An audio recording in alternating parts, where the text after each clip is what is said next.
Good evening. It's a tremendous honor to have the opportunity to be a part of such a special event, and I'm thrilled to have the opportunity to share some thoughts with you tonight. For most of my life, I've been involved with sports, whether as a youth athlete, a high school athlete, a major fan of most sports. I had the opportunity to play for our men's tennis program at Gustavus, an experience that absolutely changed my life. I've been fortunate to be able to teach people of all ages at tennis and life camps. I'm honored to be the current men's tennis coach at Gustavus. As a professor in the philosophy department at Gustavus, I get to teach sport ethics and sport philosophy to our students. As a researcher, I study sport and moral development. How can what we do in sport make our lives better, make us better people? Throughout all of those contexts, and the many years that I've been on the journey of doing sport as an important part of my life, and being a part of the sport experiences in other people's lives as well, one question keeps coming up over and over again, and that question is, why? Why sport? We sink so much of our time, so much of our energy, so much of our life, so much of our resources, and oftentimes so much of our identity into playing these dumb games. So much goes into it. And in every one of those contexts, I keep coming back to the question of why. Why do we do it? Why is it so important? Why is it so meaningful? Why do we sink so much into playing sports? And as I thought about my own experience playing, and as I thought about the students that I get a chance to work with, and the guys in the team who I spend a lot of time with, the thing that kept coming up for me over and over again, the most important thing that kept coming to the surface was that we all have a need to let go. We all have a need to let go of something. And in sports, we're especially susceptible to being defined by what we accomplish. We're always measured based on our results. We rarely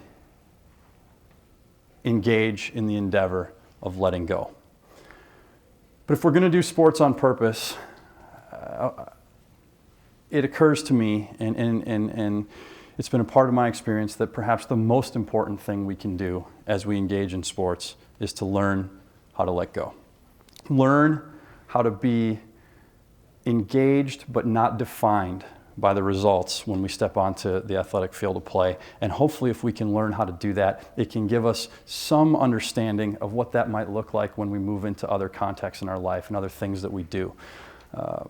If we can do that, if that can be a purpose of sport, if it can be about more than just winning stuff and scoring points, then perhaps sport can be a little bit more meaningful than just playing a game.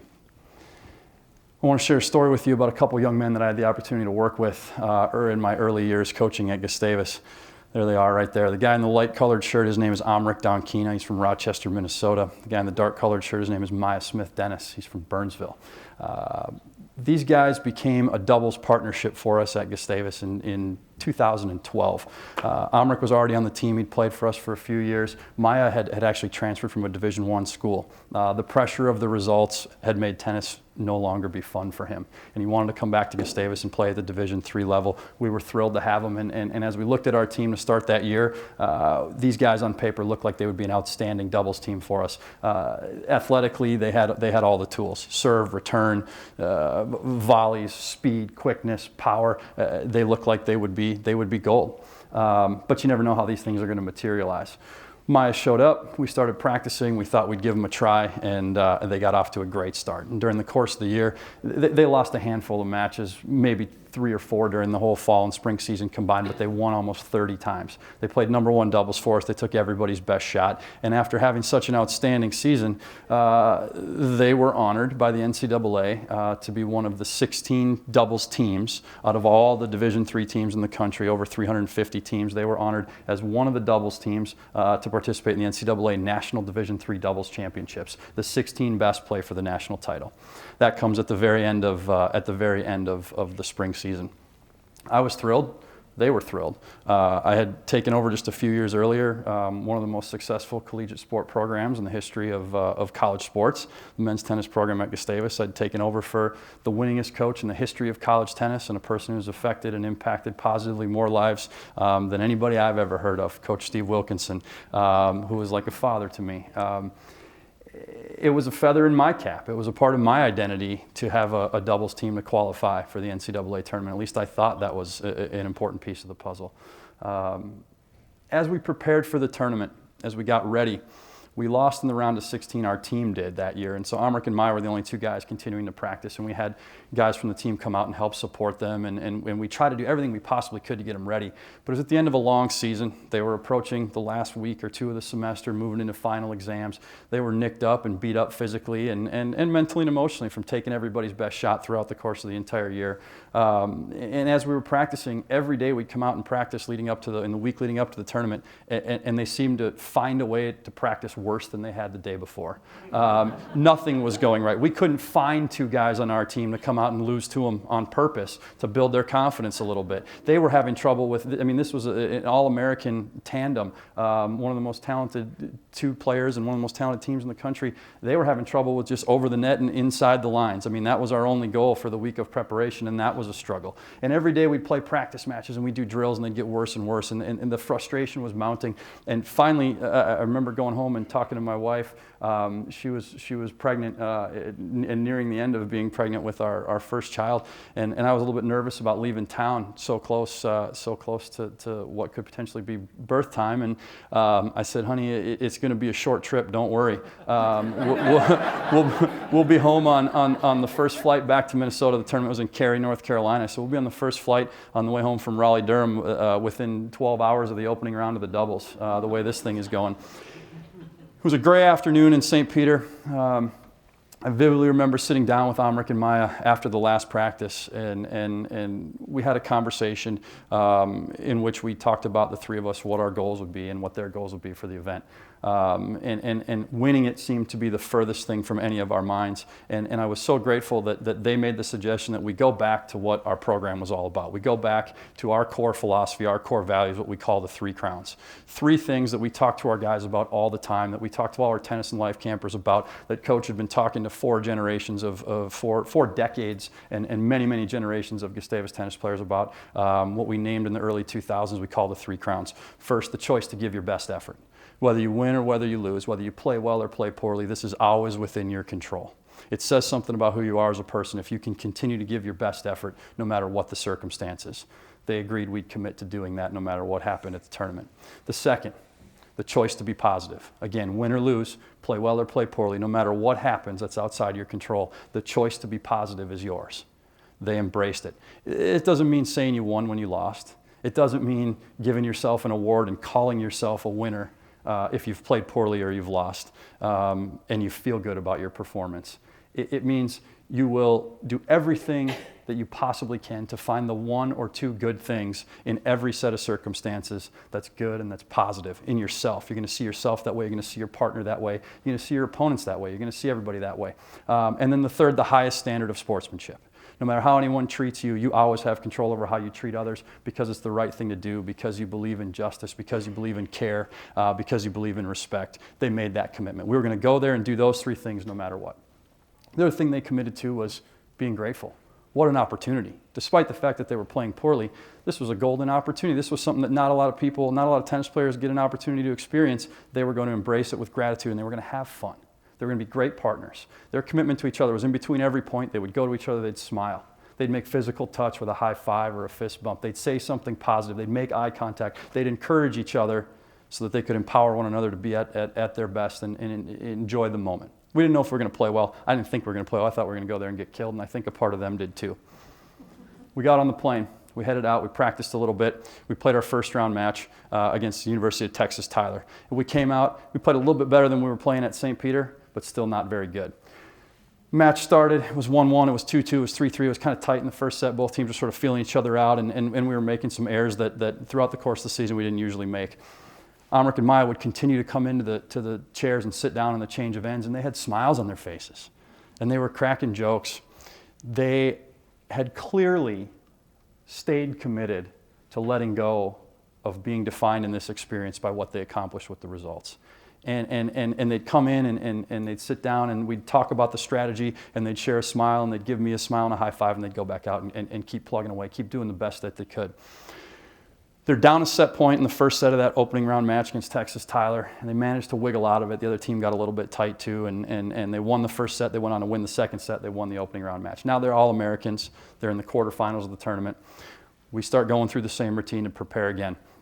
In the quarterfinal match, we got lucky. We played a great team from Bates College, but one of their two players had made it 2 rounds through to the singles and had played 2 tough 3-set matches. He could barely walk to start this doubles quarterfinal. We jumped him early. We won the first set 6-1, won the second set in a close tiebreak 7-6, and before you know it, we're in the national semis.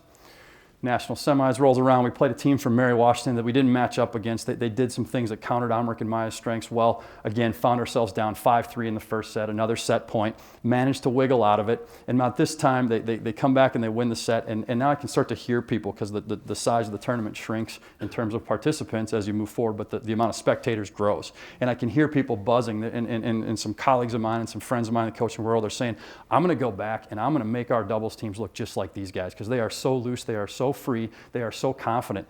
I don't know if they were very confident. I just know they were committed to letting go of the result, okay? They were committed to being defined by what they accomplished in this competitive context. They managed to win the match against Mary Washington, and bang, we're in the national championship match. Again, we went from not getting it over the net and inside the blue part to playing for all the marbles in a matter of a week's time.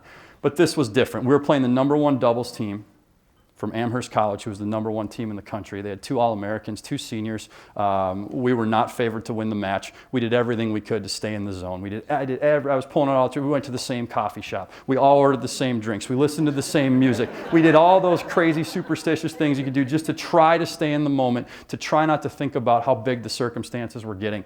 And we showed up at the event. We did the same warm-up. We hit for the exact same amount of time, everything. And we had the same conversation. Live the 3 crowns. No matter what happens, have fun, okay? Let go of the result. Let go and just let it fly. How many people get a chance to play in a match this fun? And they came out and they played the perfect match. As a coach, it was exactly what you dream of. Goosebumps thinking about watching them open that match. They broke serve in the first game. They served absolutely beautifully. They held serve without facing a break point through the first set. They win the first set 6-4. They're on fire. They're running. They're clapping. My phone's blowing up in my pocket because people are watching on the live stream. I'm scared to look at it because I don't want to jinx anything, right? 7 consecutive sets. They're 1 set away from the national championship, and the level's just rising and rising and rising. One of the best Division III college tennis matches I've ever seen. 1-1 in the second, 2-2 in the second, 3-3 in the second. At 3-3, they get the guy to crack. He hits a second serve, break point down. We run exactly the kind of play that we're running. Maya hits an overhead over the fence. Bang, 4-3, we're up a break. We haven't been broken in 2 days. We're up a break. We got to hold serve 2 more times. Maya comes out. He's got one of the best serves in Division III college tennis. Comes out in the next service game, hits 4 rockets. Boom, boom, boom, boom. The ball doesn't even come back. We're up 5-3. 1 game away from the national championship. They come out in the 3-5 game, and they just swing freely, right? They're letting go. Everything's feeling great. They win 2 points. Amherst wins 2 points. They run a perfect play to get to 30-40, match point for the national title. Omrick is returning on the ad side. They've got a left-hander on the ad side, and the guy's been going to his backhand all day. Backhand, backhand, backhand. If you could call timeout in tennis, I would have called a timeout. I would have said, Omrick, just in case he might get crazy here and try to juice one up the tee to your forehand.